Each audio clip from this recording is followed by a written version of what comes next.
Welcome to the fascinating world of 3D printing, where cutting-edge technology meets the science of polymers. Here, we'll be showing you how it works and how you can 3D print almost anything using only a 3D printer and a small amount of filament made from polymers. 3D printing, also known as additive manufacturing, has transformed the way we create objects. At the heart of this innovation lies the use of polymers, complex molecules that can be molded into diverse shapes and structures. Like Tchimmy here, he will help us get a deeper insight into the inner workings of 3D printing.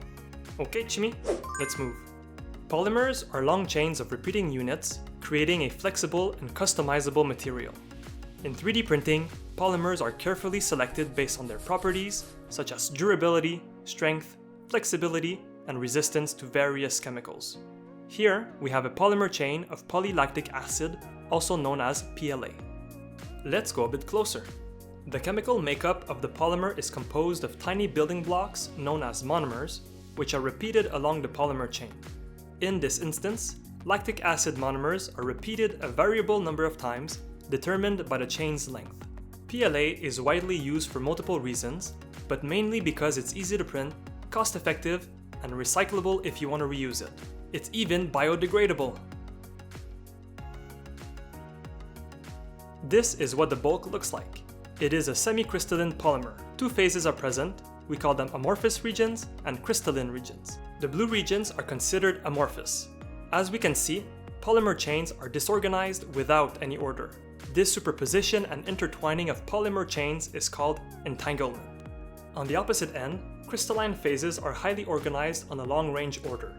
These repeating patterns can go from long single lamellae up to 3D globular structures called spherulites. Now, let's demonstrate how to create an object using a 3D printer. Firstly, you'll need to have access to one. If you don't have your own, don't fret.